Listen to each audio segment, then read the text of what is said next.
I know how it goes. I know, you guys are like, wait, HKL, wait, what? It's okay, chat, don't worry, time out. What is going on? Welcome to the 3 p.m. Division Championship match. One sec.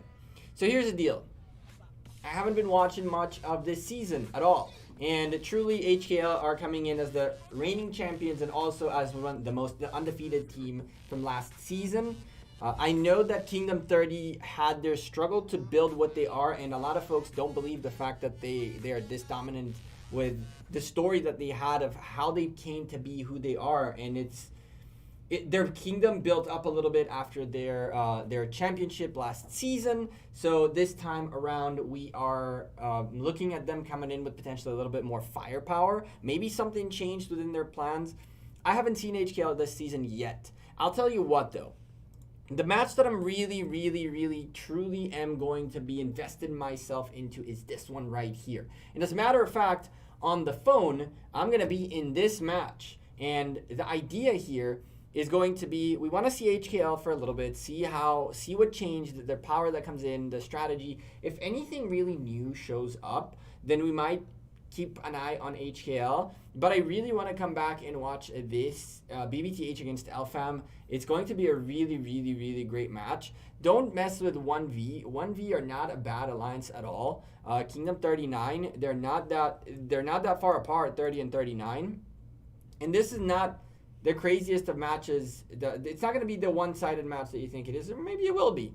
But we're going to watch HKL for a little bit and then focus back on to what I think is the most interesting match of this time spot. Now, granted, we also know in Division 31, 411K are up against OV2.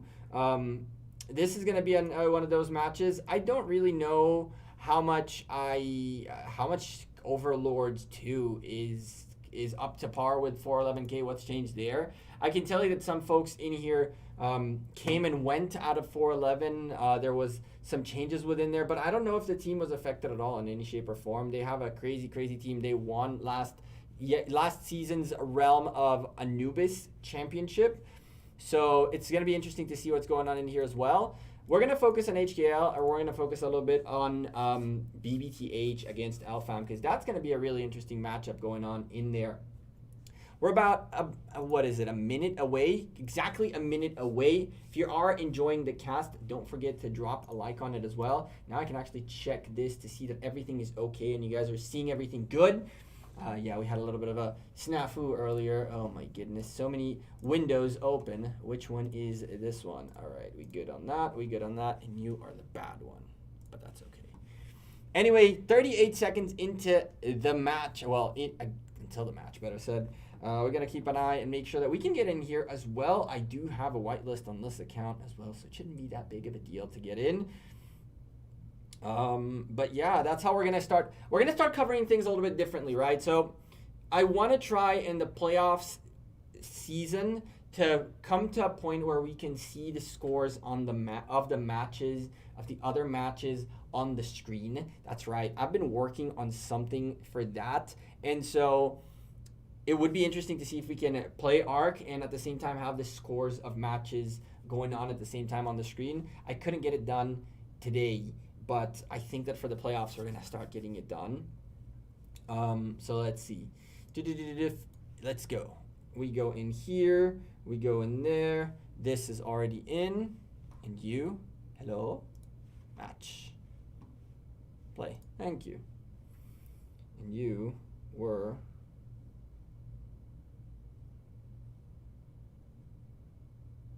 There we go. Cool. All right. Ladies and gentlemen, welcome to another Arc of Osiris qualifier final match between the reigning champion in blue, a seed alliance in this kingdom, in this game, in this match, in this tournament. Their name is etched on the wall right there. Hong Kong Legends against the folks of OneV, a team that, in terms of names that I see on the field, I don't recognize most of the names. Lots of big players in here, 90 million power players and further. HKL still have to teleport some folks in here by the looks of it, or my game did not refresh or something like that. There they are, starting to trickle in slowly and steadily. This guy, oh, there we go. Here are the teleports coming in. And HKL coming up against OneV. OneV teleported in super early. All the team ready to rock and roll, laying down in here. Very, very neat stuff. I think they're missing a couple of peeps too. We'll see momentarily. In a minute or so, the gates of hell are going to open up and the marches are going to pour into the field, onto occupying. There's a couple of them that I was waiting for. Into occupying the field of the Ark of Osiris. If you don't know what an Ark of Osiris map looks like, it is exactly the same map. It's a mirrored map on this yellow line right here. The same exact set of buildings exist on both sides. This is the red side, and the other side is the blue one. So red in here and blue in here. Throughout the cast, anytime we speak about buildings that are supposed to belong to the other side, we mean that the building is, if this building, for example, is red, it's supposed to be a blue building, and therefore that's the language you'll be hearing throughout this cast. Also, for the beginning of the match, very few buildings are available for occupation. Within 24 seconds, both teams will only be able to occupy the buildings in this area right here. Those are the outposts and obelisks. That's the first stage of buildings, and within 3 minutes after that, 3 minutes after that, right? 2 minutes after that, 52nd minutes, 5 minutes, something like that. The rest of these buildings will be opening up for occupation. I don't remember if it's 3 minutes. It's a 52nd minute. So in 5 minutes. On the 52nd minute, the rest of these buildings will get opened for occupation. Now that the gates have opened up, the troops are about to pour in. We're going to get to see a little bit of the dots across the map. I'm going to try to zoom in too much so it doesn't simplify graphics on us instantly. But the red marches are slowly starting to creep out, and the masses are coming out of the gates. For the blue team, oh my lordy, here they go. Oh boy, it's gonna definitely simplify graphics in a second. There it is. As soon as we zoomed into that, we simplify graphics. We'll get out in a second to fix that. I hate that you can't get out of simplified graphics in spectator mode. Red team already securing their first outpost, which is a great start for them. This right now in the beginning is kind of like the race. Who can get the outposts and obelisks secured quicker? The obelisks are the most important buildings in the early stage. The reason for that is after the 3 minutes worth of occupation on them, you start gaining teleports. For occupying the obelisk, you will get 5 teleports, and then for every 5 minutes in the game, you get 1 more teleport for the team to use. It is very important to get your obelisks out as quickly as possible so you can teleport into the field and get yourself away from the starting zone, which is a good minute and a half worth of march back and forth every single time. And in a 60-minute match, 3 minutes worth of marching is a lot of marching.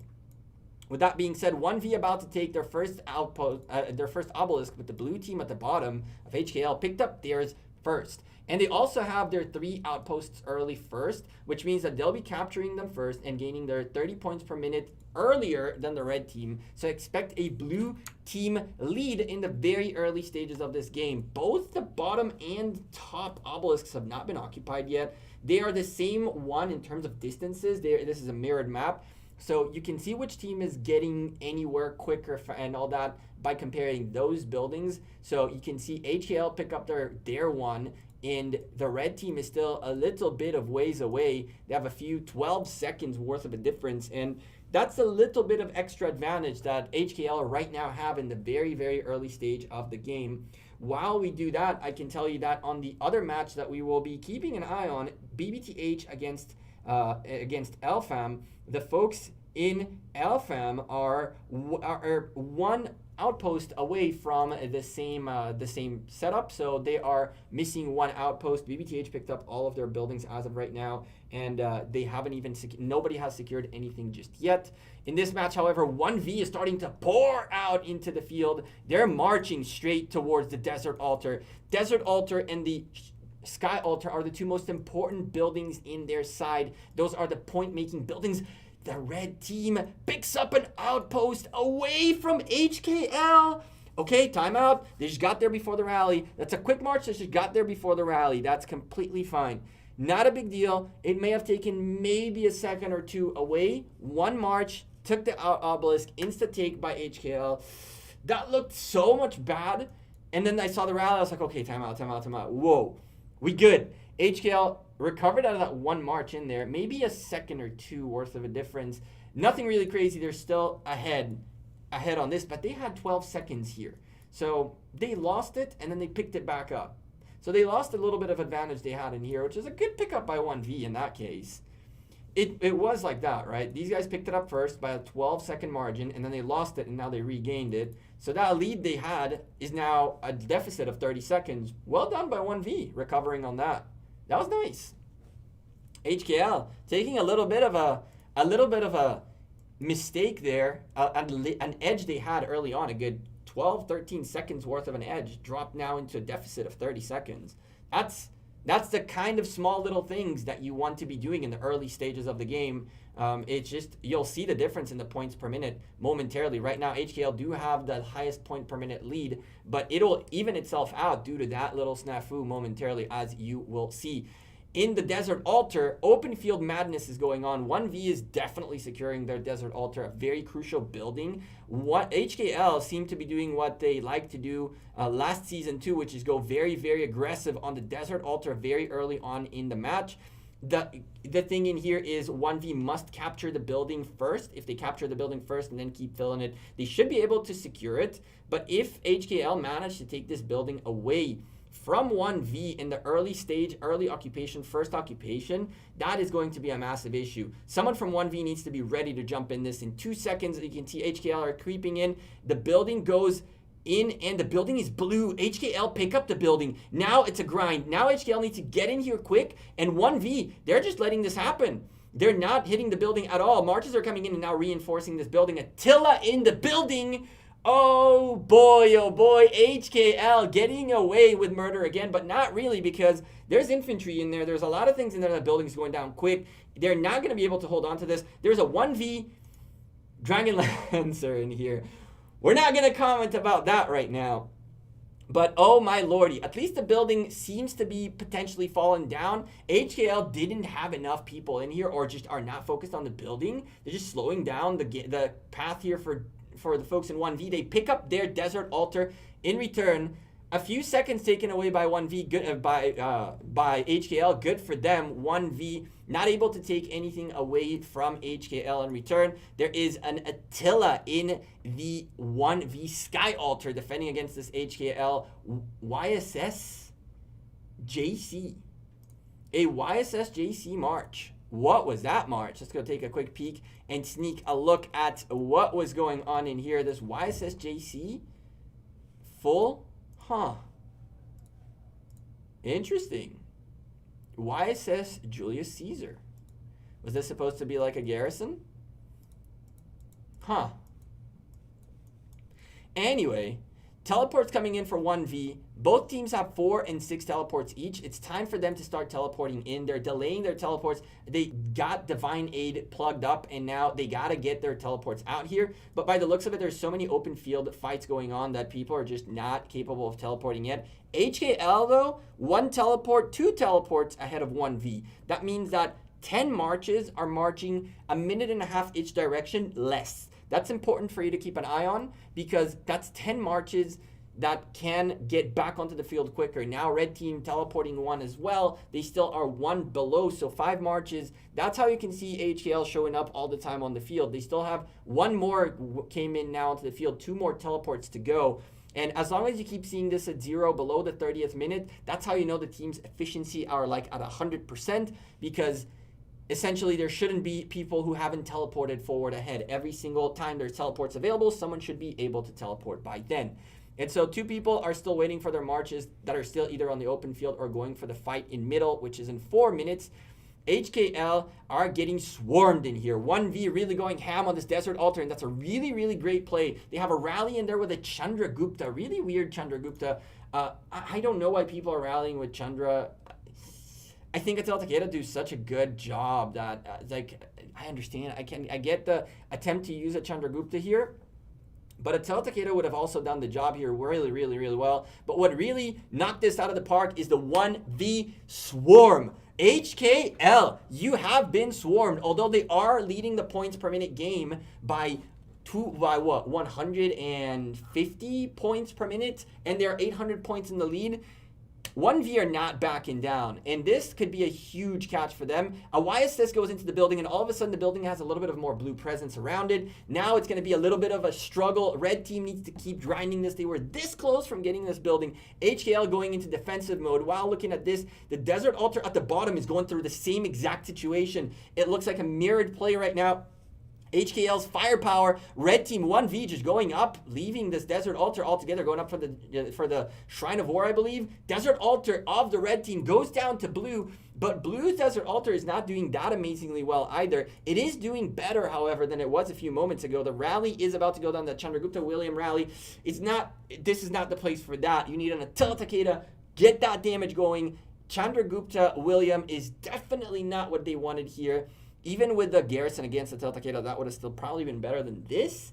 However, it looks like the building is being secured. HKL are kind of dipping out. They know that there's 3 minutes till the middle, and a lot of these open field marches need to get themselves situated to the middle. One of you are going to take this Desert Altar. All of a sudden, all the blue marches are like, screw this Desert Altar. We got to go. And so they went to middle. They know they have 4 altars available. They can drop this one comfortably. Now 1V are at a pickle because they own one that is way far away from their cities. HKL can definitely come back and pick this building right back up, but they've already secured so many altars along the way, picking up the Sky Altar that was red, picking up the Desert Altar, which was red too, and of course still securing their Sky Altar, which is almost going down. It almost did went down. It could still go down. There's a swarm hitting here, and there's another guy, there's a small swarm hitting the building still. This building could still go down and at least stop HKL from gaining points, but it doesn't look like it's going to be that successful.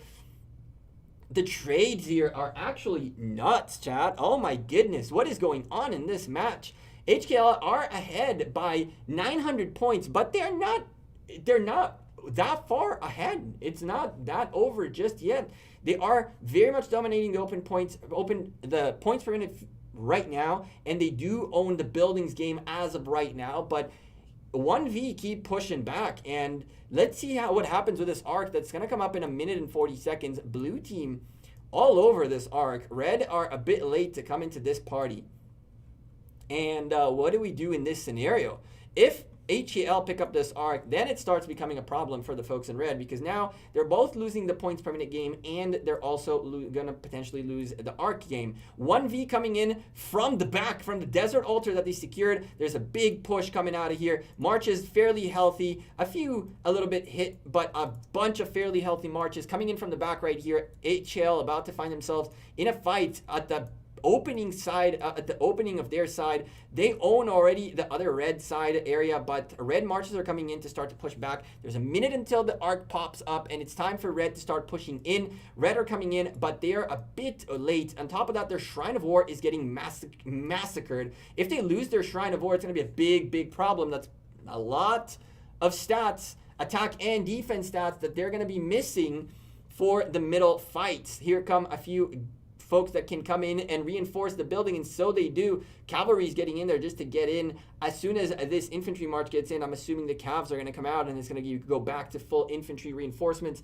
Shrine of War better secured right there. There is a good chance of it now holding in a little bit of a better shape. Red team now securing that, moving forward towards the middle. They're starting to fight their way in. The arc is about to pop up. 12 seconds, no red march near the building of the arc. Temple of Osiris itself. They're starting to push into the middle, into it now, just to be there, but there's so much more blue presence there that they're trickling in one by one and getting swarmed. The arc has shown up, and a blue march is actually picking it up from this side, rather than there's another one up on the other side, but there's a massive amount of red presence coming there. Oh boy, here comes the arc. Hero picks up the arc. Divine Aid procced. Bogged down, dropped on the field as well. The arc is backpedaling now towards the blue side, HKL. While we take a quick peek at this match going on, as y'all can enjoy the middle fight, give you a little bit of an update on what's going on in the BBTH against LFAM match. BBTH taking the arc back to their home. The buildings are in very much in favor of BBTH. BBTH sitting 740 points per minute against the 380 of LFAM. And currently LFAM 1,300 points behind, about to lose an arc as well. And they're now trying to catch back up on the points per minute game. And so far, advantage for both the seed teams in blue. Bigger differential in points in here compared to the LFAM match, but not that big of a difference. Blue team in here and in there as well, just backpedaling back to their homes with the arcs. And while doing that, they also own the open field, the buildings advantage. Sky Altar about to go down. Finally, HKL left a good infantry garrison in there. You know what I'm saying? If you're gonna delay a little bit, you might as well delay it properly, right? Drop a nice little YSS in there if you have the option to do so. This is what we're talking about, HKL upgrading. Now they have a stacked amount of all the potential garrisons they need, all the potential rallies they need. They've stacked up, and now they get to play also not like with the top tier commanders, not necessarily like they previously mentioned to us, using commanders that they have available because they had to figure out what they had available and didn't necessarily have the optimal commanders. HKL now showing up with the best lineups possible. Red team trying to get this thing back. 1v taking the Sky Altar away from HKL for a good long minute, and it's still going to hold. There's a good garrison in there. So that's going to slow down the pace for HKL, who are 80 points ahead in the game. 42 minutes remaining. Don't get this wrong. This match is still open for anything. Even with this arc being 3,000 points and the game opening up now to be 6,000 point difference, the points per minute game is about to shift drastically if the red buildings don't start turning blue again. And as soon as all of these red buildings get to the point where they're starting to generate points, red team is going to be ahead in the points per minute game. When they get there, they can hold a good amount, and 6,000 points is very, very easy to lock up in 41 minutes. All you really need, even a 200 point per minute lead can lock up that difference, right? Very, very easily. And so at this stage, red team are doing what they need to do. They're pushing their buildings, even though they lost the Sky Altar that belonged to HKL. They took away about a minute and a half, 2 minutes worth of points from HKL. That closes that gain of HKL down.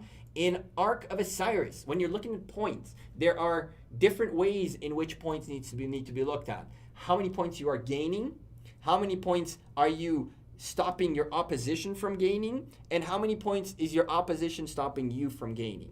That's how you know exactly who is winning and what's going on. If you have buildings that you're holding and you're holding them good, that's points for you. If you're taking your enemy's buildings and aren't able to hold them for more than a few seconds, that's points you're stopping your opposition from getting. If they're doing that to you, that's points your opposition is stopping you from getting. The name of the game is you need to get to the point where your opposition doesn't take away points from you as much as possible, in any shape or form that is. And so it's not only a matter of how many points you put, but also how many points you take away from the other team. And in this scenario, the red team did what they needed to do. They stopped points per minute gain for HKL, and now they're about 6,000 points, give or take difference. They could have been at a lot higher than that if those buildings would have remained blue for all that period of time. Right now, the map is 50-50, but two of the outposts in the back are red, so good job for the red team trying to maintain a point per minute lead, which they now own with 90 points ahead in the game. There is a Shrine of Life rally going on here by 1V, and here is that points per minute game turning around. And now it's pressure time for HKL. HKL need to start getting buildings back. They need to stop points coming in for 1V. They are swarming everything. This Shrine of Life for 1V is looking very, very grim. There's an Attila Takeda rally. There is a garrison that's fallen down in here. The Desert Altar is probably getting swarmed and rallied at the same time. 1V need to focus on holding their buildings. Get in and out of the building. Get in and out of the building. That's all that matters right now.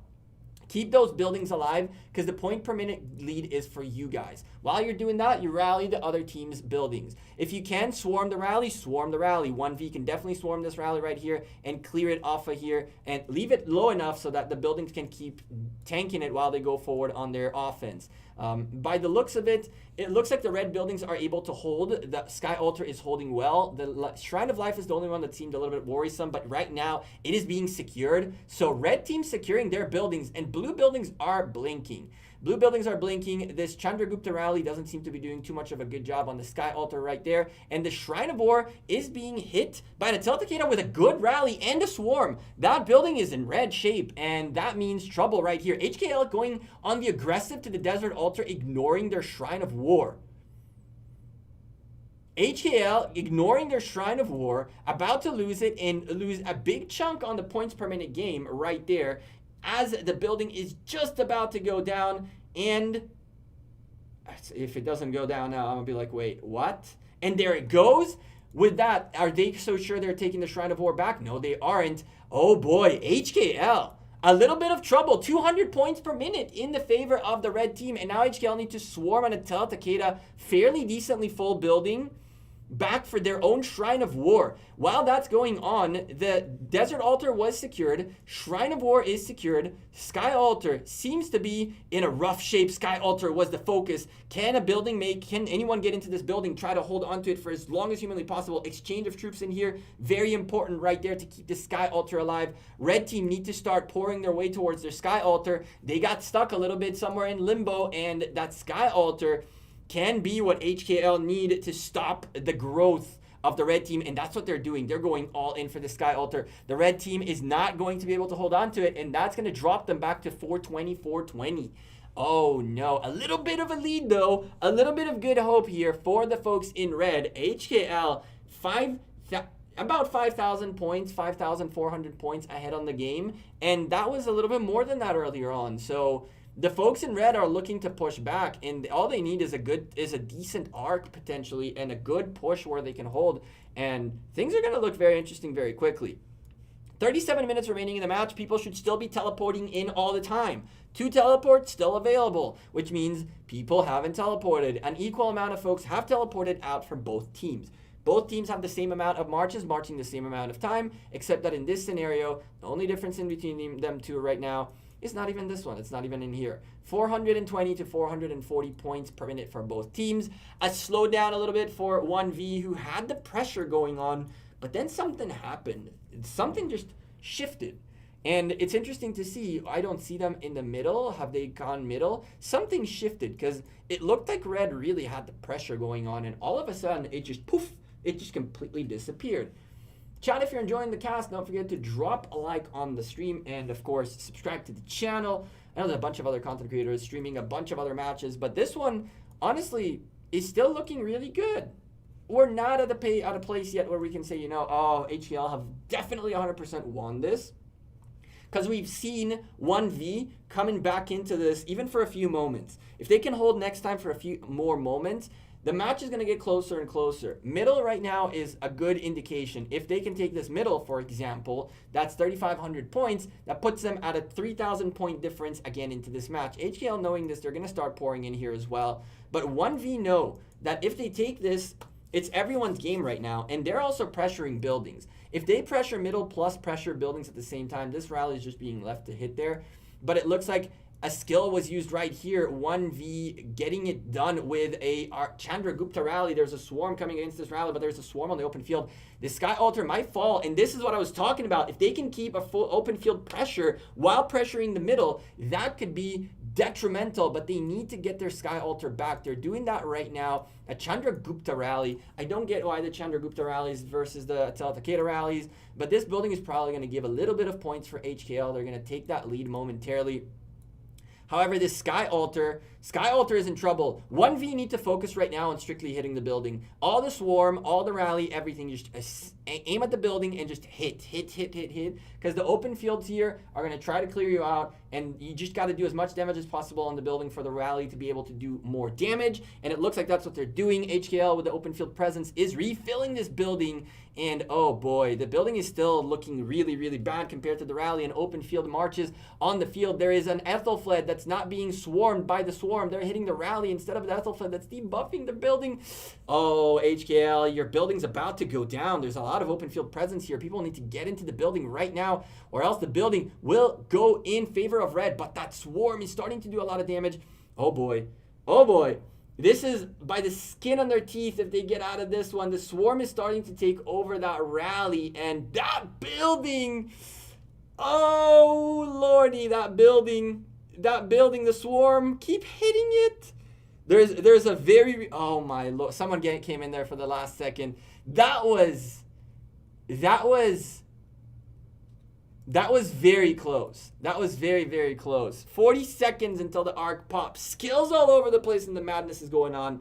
Red team has presence here, and so do blue. We see them all across the field. The open field madness is going on right now, and a lot of red frowny faces 33 seconds away from coming in. That's bad news for the red marches.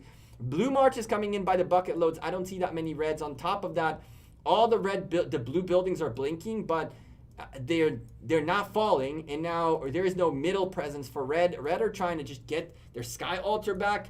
Ooh, here we go. This arc could be where we swap out, because in all reality, I called about 30 minutes. I said that we're going to watch this for about 30 minutes.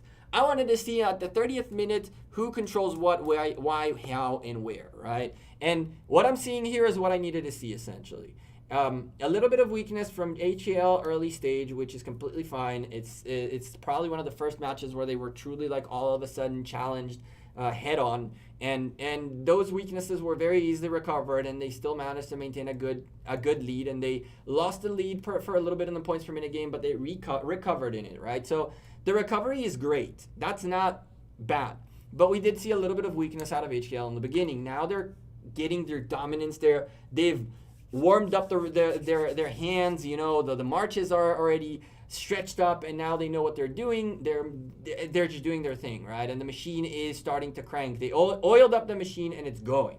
Like, rallies are hitting their buildings, and they're not necessarily really there no more. There was a lot of more open field presence before that around buildings, and now there isn't. The machine kind of grinded them down, and now they have just what they need. This guy's gonna come in here and get a little bit of that extra firepower to this garrison, and then just the garrison's gonna hold with minimal hold, and that's what they're known for, putting the minimal amount of people to do the maximum amount of work.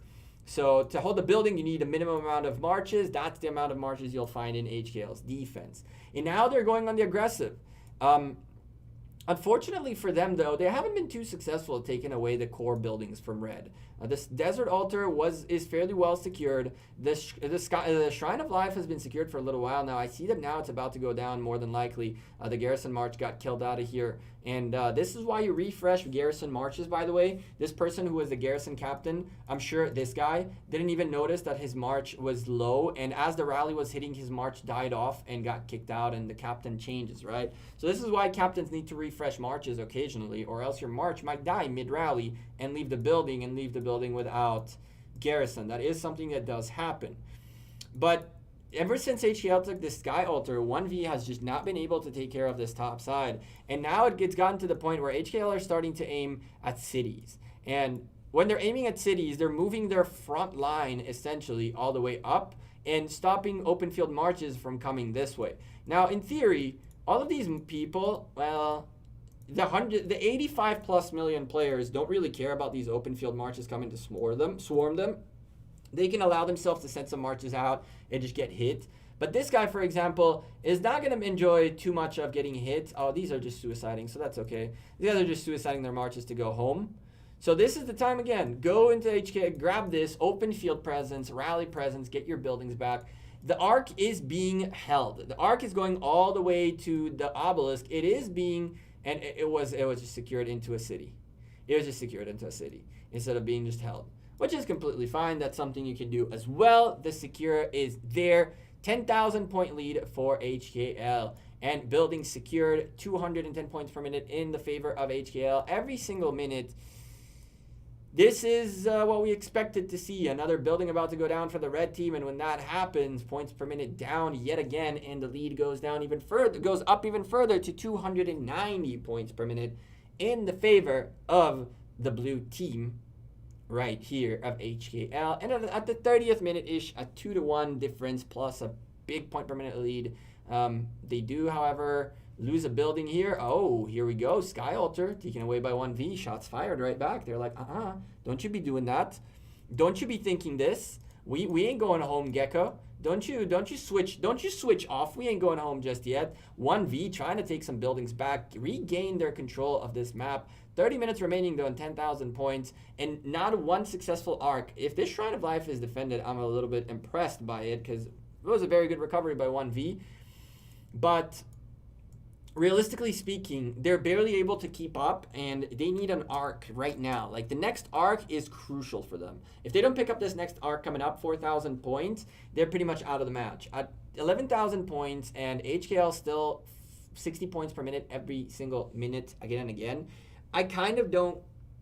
They stopped rallying with the Chandragupta, which is it's a good thing. It's Takeda's rallying right now. But nonetheless, the folks of 1V need to figure out how they get themselves back into the game, because they need an arc, they need buildings, and they need control. They have 28 minutes. In 28 minutes, they need 400 point per minute lead for the 28 minutes to close that gap without an arc.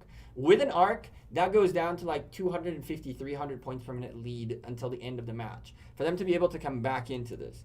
It's not an unheard of number, but it's definitely not going to be an easy match to keep an eye on. Time to go to LFAM and BBTH. We can. I think we can. I definitely think we can go take a peek at LFAM and BBTH, see what they're doing. We'll come back and take a look at this match momentarily. Let me swap accounts. You go this way.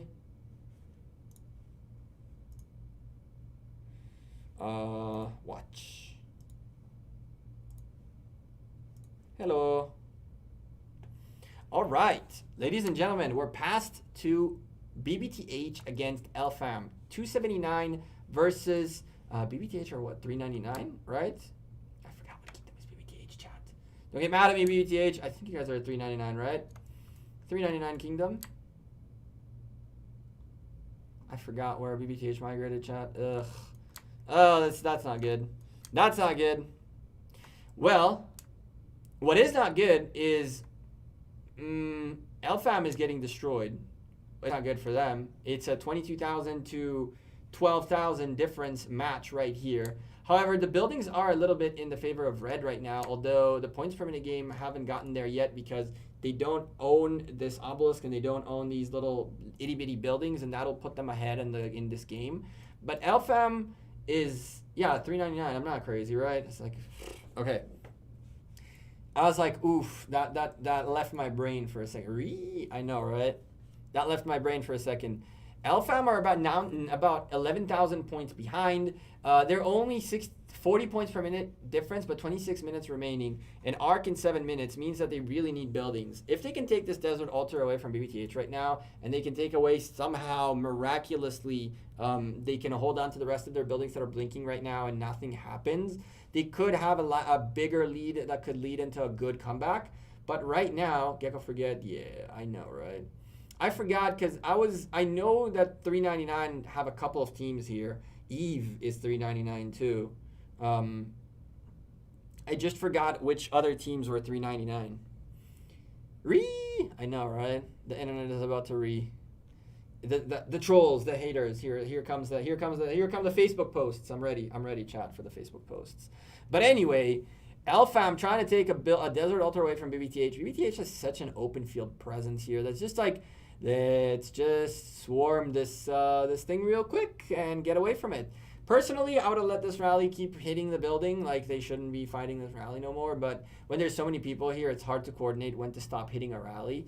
My rule of thumb is when the rally hits yellow health, if my building is not yellow too, I count 5 seconds and then I stop hitting the building. If my building is yellow too, then I wait until it goes halfway down. Because if the building is in white and the rally is in yellow, I count 5 seconds. It's usually enough for the building to stay in yellow when the rally dies off. So it's by trial and error, essentially, how I figured out how to keep a rally in front of a building as much as humanly possible.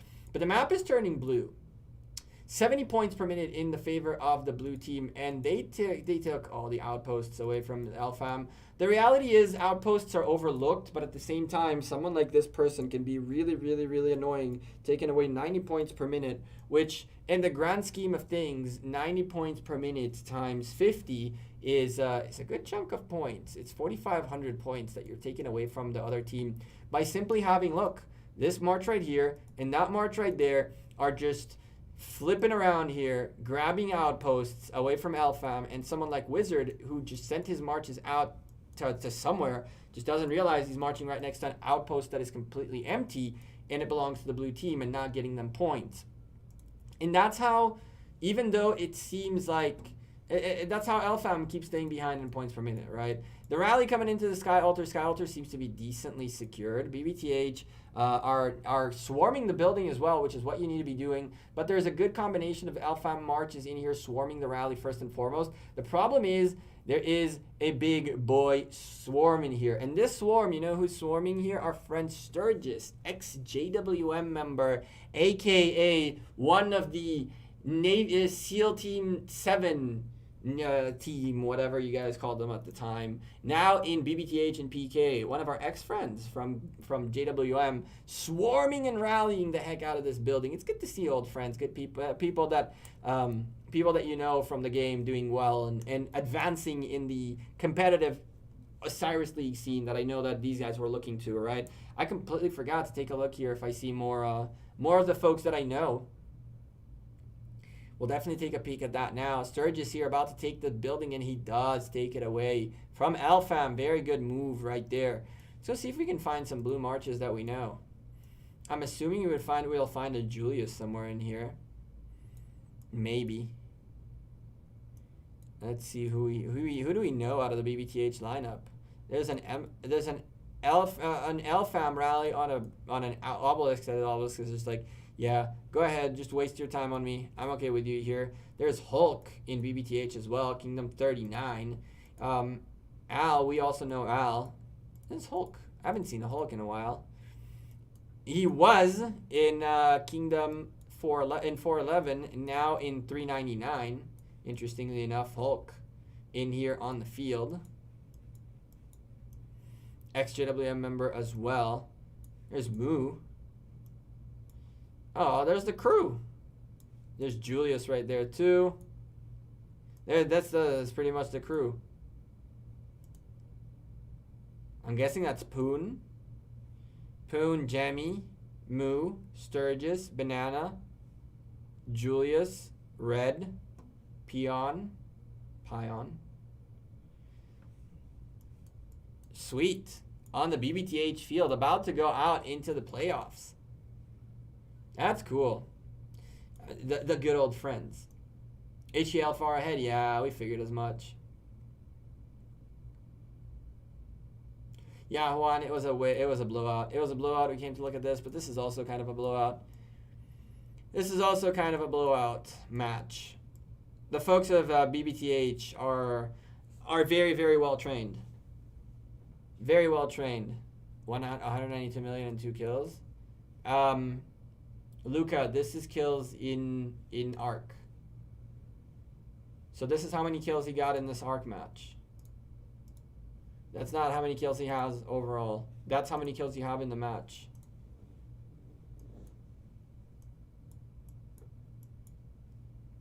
I know what his name means, Juan. I know what his name means. I wasn't born last night. It's Poon. What a great guy. I haven't seen him in a while. I didn't know he migrated, actually. I was like, he migrated. I figured he migrated. I just didn't know where. Interesting.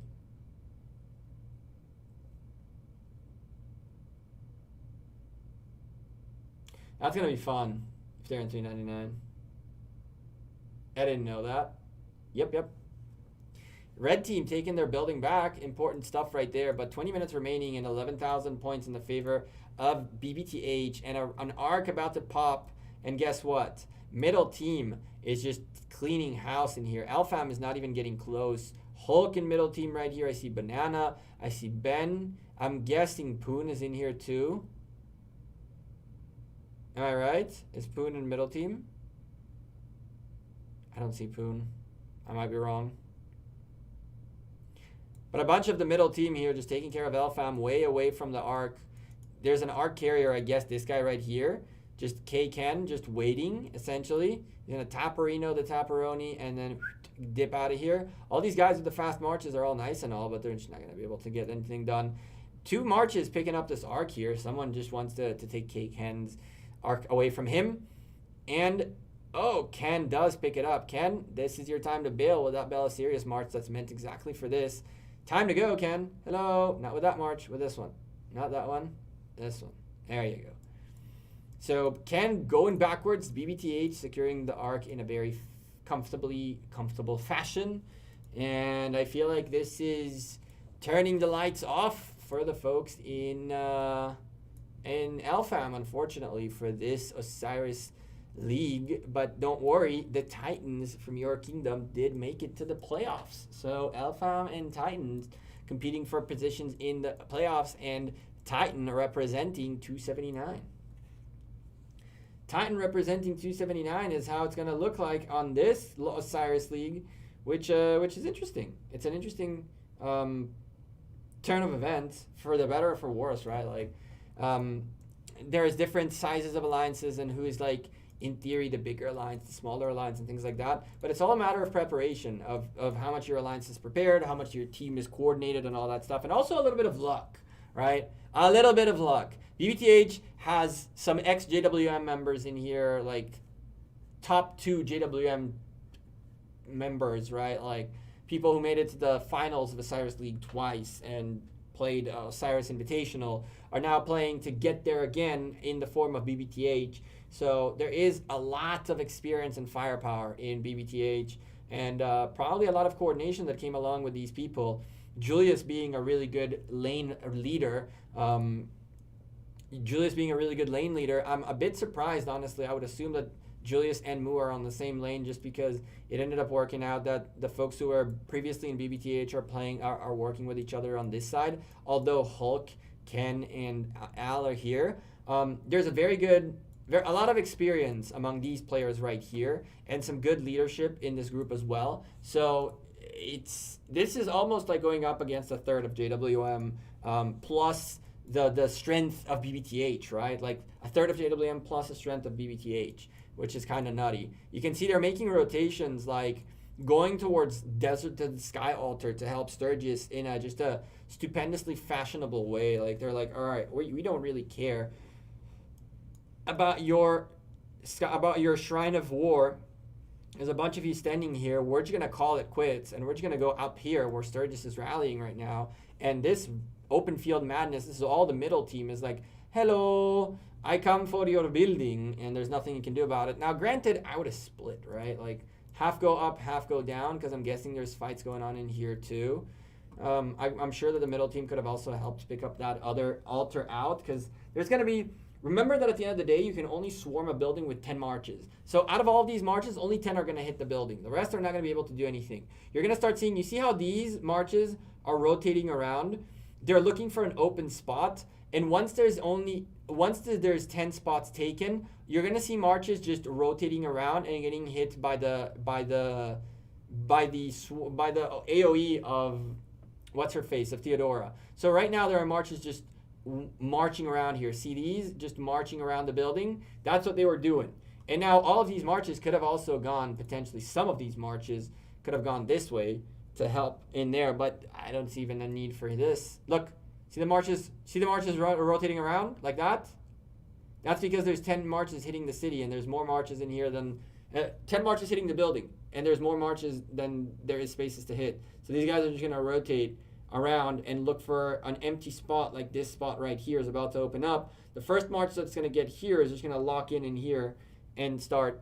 So they're going to move maybe. They'll make a little bit of a movement, and this march is going to yoink in here. Okay, so now it stopped and hit, and it keeps rotating around. Building secured for blue, though. All the altars are in their favor, and BBTH putting those last final nails in the coffin of Elfam. Let's go look at what else is going on in ARC in this time slot, because we got some time. Realm of Horus. I wish there was a thing to look based on time. What's the recommended looking like? Ooh, there's a close match in here.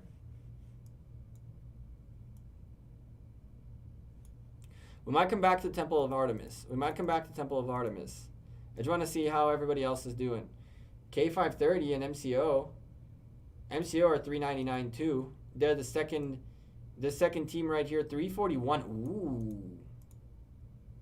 341. In a fairly even matchup. They're holding on to an arc. So that's one thing. They're holding on to an arc, so that's one thing right here.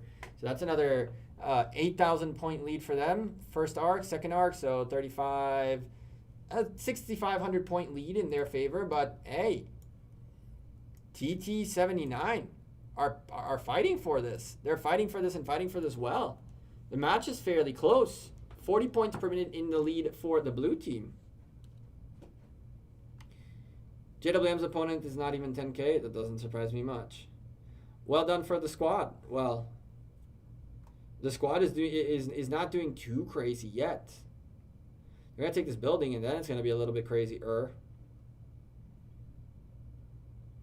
Redline Nix. Javilundo. All popular names. Koala. Names that we know. Cheesy J. Only building blinking, really, which is kind of nutty. Where's the red team rallies? Where's everybody else? Close, but squad got this. I mean, yeah, red team is not fighting. No building is blinking for the squad. All the buildings are blinking, are like there's one building blinking and it's the red building. The blue team doesn't really care. They have the lead, they have the points, they have everything they need to win a game, right? If they need to just sit back for the next 12 minutes, they can. Wasn't the squad disbanded? No. Why would it be disbanded? Why would it be disbanded? I'm so confused.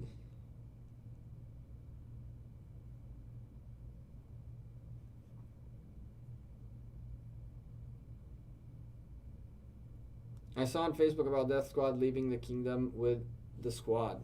You saw on Facebook that they're migrating, maybe. I've seen this on Facebook too, that they're migrating. That's what I saw. And they're gonna migrate somewhere else. I don't know.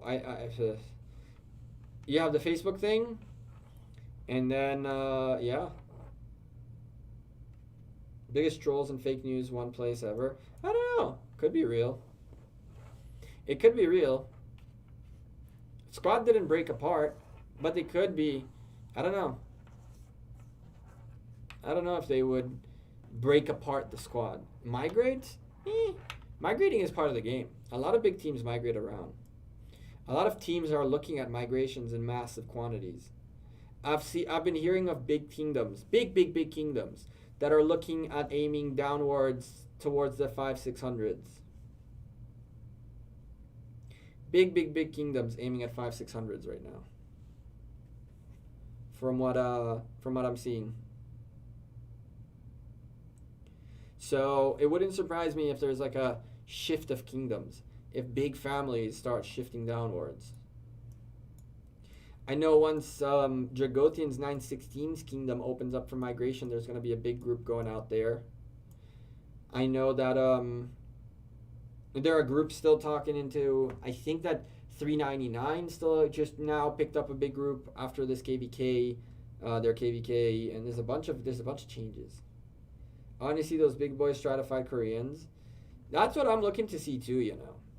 I honestly don't know. It's going to take some time for that to happen though, Titch. Because the Koreans really dominate the 500, the later 500s plus. And so what I would say is I would see the older kingdoms jumping into the 400s, maybe early 500s, but not like above that. 525, for example, is already a risk. Like the mid 400s is where I think all these big kingdoms are going to end up being. And then the next wave we'll start seeing big established kingdoms of of the older guard against the newer generation of Korean kingdoms, which are very, very different. They're very, very different, chat. Well, less than 1,000 point difference in these two teams. Don't count the folks of red just out yet, although there's 9 minutes remaining and a decent amount of point per minute differential, down to 170 points per minute. 10 minutes remaining and an arc being held. In 4 minutes, that arc goes back to the center. I hope Koala remembers that. Because if Koala accidentally forgets to put that arc back in the next 4 minutes, it might be bad. She might be waiting for the 7-minute point where at that point it's 100% guaranteed no more arcs are coming in, and then she'll just tap it in, and that's that. But if she forgets by any mistake, it's less than 1,000 points between these two teams, and the squad is indeed, though, dominating the open field. They own a bunch of buildings. They took away the points per minute lead again to 220, so that'll give them some more points worth of a lead. But if red team by some miracle were gathering and had some provisioners out in a masses and now are coming home, and the folks of 341 didn't, there's a window here of possibility of mistakes. There's definitely a window for possibility of mistake here. We're keeping an eye on Koala, as any moment Koala should be putting that arc to rest. At this point, taking this building away is crucial for T79 because it's going to take 3 minutes just to get the building to tick points, and in a moment that's going to be insignificant. 5 minutes worth of 150 points per minute is still very much worth it, so they really want to get their building back as quickly as humanly possible. Koala is really draining the time down, securing the arc. There goes the arc secure. There it is right there. For 5,000 point lead for the folks in the squad. And bad news bear for the folks of 79, T79. They're going to need to be provisioning a boatload now to get away from this. Although, all they really need is right now to take buildings. And the problem is no blue buildings are blinking. No blue buildings are blinking. The Sky Altar doesn't even have anything contesting near it, or one is like whatever. It's just chilling.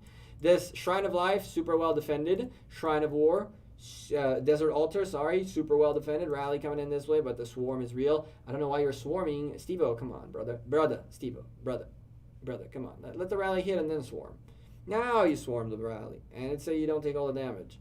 But that's okay. It's okay. We forgive you this time. The rally coming in here, but that rally is just not going to do much, really. They're not even able to take their own building back. They're going to take the enemy's building from them. Seems a little bit unlikely that Attila is really doing damage. This is why you stick that Attila in that defense and put as many cabs as humanly possible in the building.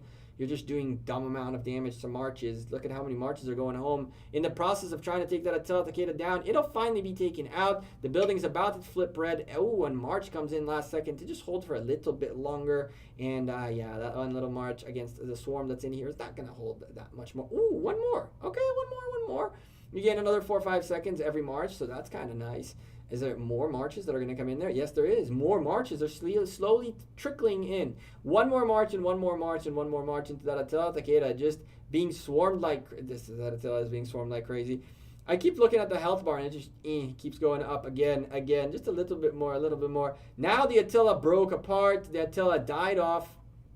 There he goes. And it's a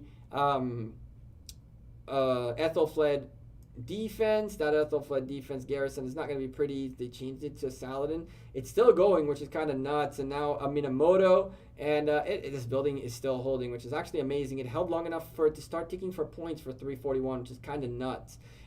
There's still people in there slowly getting kicked out, and the building is ticking for points for the squad. It's unbelievable how long this building has been holding. Look at how many marches made it in here. And finally, the building changes hands, goes red. What about the Desert Altar? That was being super swarmed and super secured.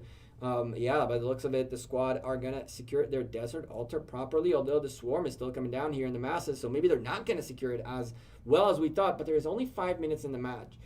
So at this point, it's just trying to get the little bit of extra points possible at the end. There's 6,000 points in favor of the folks in the squad, and the points per minute game just keeps growing for them. 270 points to be exact every single minute. So by the looks of it, the squad managed to get themselves out of the pickle they were in. They were about 1,000 points, less than 1,000 points away from each other. And then they secured the arc, trying to secure some buildings. And now that arc really is that big gap that they gained. They picked up a few buildings away from the red team, slowing down their points per minute gain and increasing their own. And that's how they essentially managed to close this match out. They're taking an obelisk away. They're taking outposts away, which are 30 points every single outpost for every single minute. It's just fantastic little game, little plays right here for the folks in blue, the squad of 341. Honestly, the big boys, maybe season 5, season 6, then it'll happen at some point. We'll see. In the 400s, I don't know if it'll happen, Titch, in the 400s. I really doubt it'll happen in the 400s. Oh boy, red team are trying to hold on to their building for dear life to even proc a skill and everything. At least shoot your way up to this, to here or something. You're waiting for this archer rally, swarm their archer rally, go up, something. But anyway, 4 minutes remaining in this match. Looks like the squad secured the W. We're going to keep our eyes on the points as probably we're going to see some provisioners coming in the next couple of minutes for these matches. We'll go take a look later on to see how all the rest of the matches turned out. There was a very close match in the recommended tab.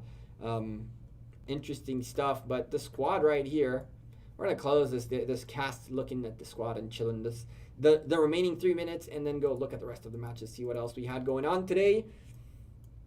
And then we have Boobs Nation at 7 p.m. coming up in like 3 hours. So we might be casting that. More than likely we will. I just need to make sure I'm home, really. There is a nice little open field swarm on this Wuzetian. But it's a Wuzetian, and I feel like it'll hold. It should be holding fairly well. These are infantries in a garrison march hitting it for some weird reason. Or that's a open field march for some that we don't get yet. Death Squad with what I would assume is a Guan Alexander rally right there, right? Is that a Guan Leo? I think it's a Guan Alex rally going down the field. We have a Saladin Takeda rally? Or that's going to break. Okay, so that's just a open field reinforcements coming down with the rally. You saw another rally coming down to hit a city here, and then it breaks apart, and it's the open field reinforcements for the rally. Very neat stuff we got to catch the squad doing right there, using cities to move as a rally with the open field, kind of to hold a rally together. Here comes the hit on the building, open field madness all over this place, cavalry all over here to help out, but oh lord, that swarm, it's just annihilating this Guan Leonidas rally. Okay, there's a Guan Leonidas, not Alexander. A Guan Leonidas rally that is just getting chewed out of its mind. It is getting devoured, and it doesn't matter how strong our friend Death Squad is, and he is a big boy player in Rise of Kingdoms, all commanders available and all that good stuff. There's nothing he can do when there's this big of a swarm going on his rally. I mean, even if people come reinforce the rally, which some did, there's a few of them who seem to have reinforced, even I think with calves, which is weird. There's nothing you can do about it, right? Please wait while rally is loading. Oh my lordy. That rally is just... It's going down. It is going down. There is open field presence here by Death Squad and the crew and all that, and they could still swarm the building. At this stage, it's just keep swarming the building, right? Keep lowering that building down. Keep your eye on the target, which is the point per minute game building. Just keep smashing into it. Just keep hitting it as much as you can. The open field presence is going to go against you and around you and trying to take out the swarmers. But if you keep putting pressure on the building, at the end, the open field presence by them is going to have to go into the building to defend it. So you want to keep, if you have like the guys in here do, and you have a good stream of more marches coming down, you just keep swarming the building and keep putting the pressure on. You can see open field marches just standing here and not doing much because they're just not paying attention. And the building is still taking a beating. Death Squad's Atel Takeda is in here as well. That's fantastic because that's going to do a lot of damage. And he just needs to keep going around and smashing into things. More marches are coming in, and this is going to be like a brute force approach to take a building. Once the building goes down from yellow, and it is almost going down below that yellow mark, now it is red. Now those swarms are doing a good amount of damage, and building needs to start getting filled up, or else that building is going to go down drastically. Now, the match is over, unfortunately, but realistically, there was a good possibility for the squad to take this building away from 79 if they had another minute or two to go. With that being said, GG's, congrats to the squad, and well, they healed quite a bit. They healed a lot more, but they had to heal quite a bit. They had a really rough KVK behind them, and getting all those troops up is not necessarily the easiest thing on earth. Before we do that, let me really quickly just make sure I reapply into JWM now that the match is over. And we go take a look. I didn't want to be inside JWM when they were doing their match while we were casting. So who won? Let's start with the recommendeds and see what we had here. Why doesn't it say the time? Ugh. All right, so we casted this earlier. Temple of Artemis ended up getting their win. All their JWM fairly far ahead. Essex 54 fairly far ahead. Let's go look at all the divisions one by one really quickly and see who won what so far. K 530 MCO taking out K530. MCO was not a seed. They were a contender against the seed, and they take out 530. 399 with another team in the playoffs in the form of MCO. 2.9 billion power against the 3.7 billion power alliance. What an upset. Wow. That's the match we should have been watching. Well, it's easy in hindsight to know which match to watch, right? The squad securing their W. We watched the end of that match. 49 as well, securing against TDM. That was one of my guesses that for an upset, which I missed. MTO doing their thing. 87 lost to TZA. Wow. Wow. That's an upset too, chat. TZA 497. Yoinked to W. Away from 87. Nunes and 530. Yeah, that's cool. Look at this though. TZA upsetting 87. I'm kind of happy. 4 billion to the 2.8 billion. Interesting match right there. BBTH, the second 399 alliance in that playoffs. JFS securing their seed win. 166 upset by 411S. 411S upsetting 166. They were playoff contenders last season, and now they are out of the match, of the game, of the season. 411S making it to the playoffs as well. Another seed being taken down. 411S team in the playoffs. UCS guaranteeing their spot. 495K as well. Eve had a match of their own. 399 teams in the playoffs. SNO doing what SNO were supposed to do. 93P against the up-and-comers SNO from last season. Navi from 561 making it into the playoffs as well. In Division 14, 96, moving on. Hell yeah, the seeds are doing what the seeds are supposed to do. Boobs Live, the last match of the day at 15 UTC, in Division 15 at 19 UTC. C9N advanced on their own. 92 SK as well. The seed system winning. One AVG clutched a little bit of provisions at the very end and barely squeezed by. That was a crazy, crazy match. PTLOOL also securing their seed win. Hong Kong Legends, 24K to the 48K. Interesting stuff right there. 1V definitely put some points right there. LIIG also making it out into the playoffs for Kingdom 401. Rose overtook 412A. We watched this match. Rose being one of the contenders that isn't a seed team going into the playoffs. OUO a seed team.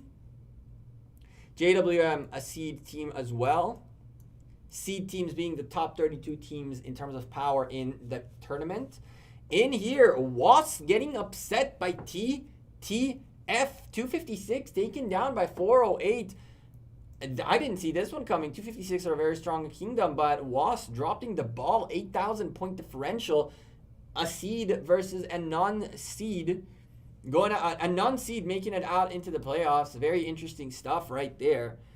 TN holding on to their seed status, or well, to the seed side. Raise as well. Some of these guys, by the way, on the blue side are not seed kingdoms, but the vast majority are. So it's like the seed side. OV still in here doing what they do. Kingdom 29, nothing in here. Kingdom 30, nothing very interesting in here, although TOA almost, they were very close for a little bit with Winterfell. 17 Winterfell. 31 411K, the second 411 team beating out OV2. Well, this is the main 411, and there's 411S, a secondary team as well from 411. And finally, Titans beating 484 and going in as a non-seed team into the game. And now we have our playoffs with the exception of the one match. That's at 7 p.m. UTC in Division 15. Boobs live against 177 de Tefnut 1. So this match is still coming up, and then we'll know how our playoffs look like. Very interesting stuff. Chat, I appreciate every single one of you. Drop the like on the stream, subscribe to the channel, commented on the chat, and all that good stuff. Thank you for enjoying. I hope you enjoyed these casts. We enjoy doing them. Next week we'll start, well, in the week following, right, we'll start going with playoff casts, and it's going to be awesome. We're going to dig deeper a little bit into it. We'll do all the betting stuff and all that this season as well. Stay tuned for that, and I'll see you all sooner rather than later. I appreciate everybody's going to be in, and I'll see you in the next stream. Yeah, have a good one. Peace.